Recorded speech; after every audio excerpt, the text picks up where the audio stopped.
గారు మాట్లాడే ముందు జననం మరణం అనేది సర్వసాధారణం. మనిషి పుడతాడు, చస్తాడు. కానీ చరిత్రలో కొంతమంది వ్యక్తులు మిగులుతారు. రాజకీయ పార్టీలు రావడం సహజం. పార్టీలు వచ్చిన తర్వాత కొంతమంది ఎమ్మెల్యేలు, ఎంపీలు, జిల్లా పరిషత్ కావడం కూడా సహజమే. ఓసారి ఓడొచ్చు, ఓసారి గెలవచ్చు. కానీ భారతదేశ చిత్రపటంలో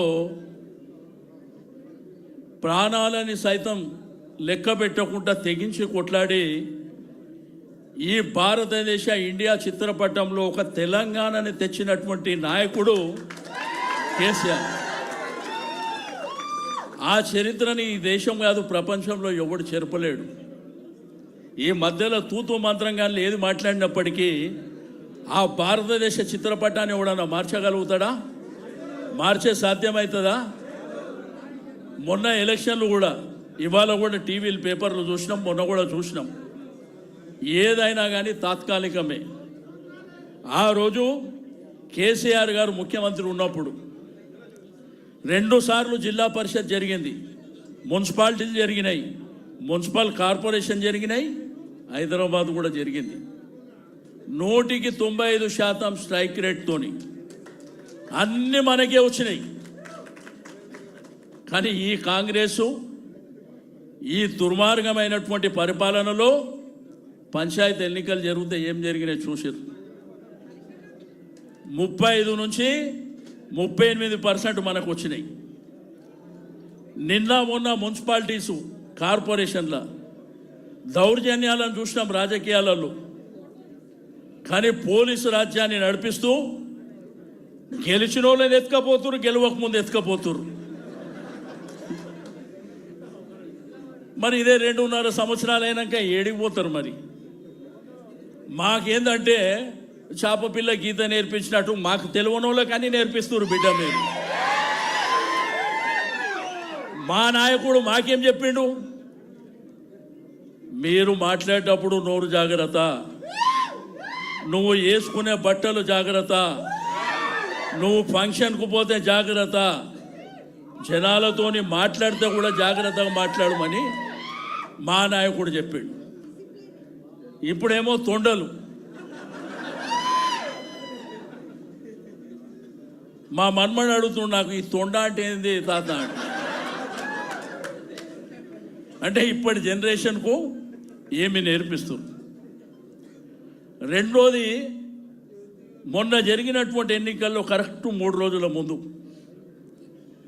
జూబ్లీహిల్స్లో ఎట్లయితే 200 కోట్లు ఖర్చు పెట్టిర్రో, మళ్ళా 3 రోజుల ముందు ఊర్లు గ్రామాలు విచ్చలవిడిగా ఆ రోజు కేసీఆర్ గారు లోకల్ బాడీ ఎలక్షన్ జరిగితే ప్రచారానికి ఎక్కడ పోలే, మంత్రులు ఎక్కడ పోలే. మొన్న కూడా కేటీఆర్ గారు, హరీష్ రావు గారు కూడా వారి యొక్క నియోజకవర్గాలకే పరిమితంగా పనిచేశారు. ఎవరన్నా మన నాయకులు అన్నా మీరు కంపల్సరీ రావాలంటే పక్కనే పోయారు. కానీ మనకు వచ్చినటువంటి రిజల్ట్స్ చూసారు కదా, బ్రహ్మాండంగా. మొన్న పేపర్లలో ఏదో రాశారు, టీవీలలో. నేను మొన్న కేటీఆర్ గారు పక్కన కూర్చొని చెప్పిన, నిన్నగాక మొన్న ఈనాడు పేపర్ చదవండి. అధికారంలో ఉన్నటువంటి కాంగ్రెస్ వానికి 15 లక్షల ఓట్లు వచ్చినాయి, అధికారంలో లేని మనకు 10,879,000 ఓట్లు వచ్చినాయి. దీన్ని ఎవడన్నా గెలుపంటాడా? మనోళ్ళని రాత్రిలో పూట ఎత్తుకపోయి, సరే పాపం పండినప్పుడు, పాపాలు పండేటప్పుడు ఇవన్నీ సర్వసాధారణంగా జరుగుతాయి. కానీ 2 ఏళ్ళ తర్వాత ఇక మాకు నేర్పించింది, మేము ఇంకా నేర్చుకుంది చాలా ఉంటుంది. అందుకే మీ అందరికీ చెప్పేది ఒకటే, చరిత్రలో మనుషులు వస్తారు, పోతారు, జననం మరణం అన్నీ జరిగినాయి, పార్టీలు కూడా ఉన్నాయి.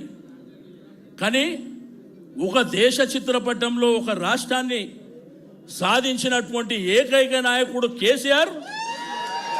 చరిత్ర ఉన్నంత వరకు ఉంటాడు. ప్రభుత్వాలు ఎవరున్నా వచ్చినా పోయినా పర్వాలేదు, కానీ ఈ రాష్ట్రాన్ని ఎవరు తెచ్చిండ్రు, ఈ తెలంగాణని అంటే కేసీఆర్. అద్భుతమైనటువంటి పరిపాలన. కాబట్టి మనం అందరము వారి జన్మదినాన్ని బ్రహ్మాండంగా జరుపుకోవాలనేటువంటి సంకల్పంతో రాష్ట్రంలో రక్తదాన శిబిరాలు, ఆలయాల్లో పూజలు, మసీద్లో ప్రార్థనలు, చర్చులలో ప్రార్థనలు, మన వాళ్ళు ఎక్కడికక్కడ మన పండుగ దినాన్ని ఘనంగా జరుపుకునేటువంటి రోజు కాబట్టి ఈరోజు ఈ కార్యక్రమాన్ని మరి అద్భుతంగా నిర్వహించుకోవాలని మీ అందరికీ మరోసారి రిక్వెస్ట్ చేస్తున్నా. అందరికీ భోజనం ఉంది, మీద పడకండి.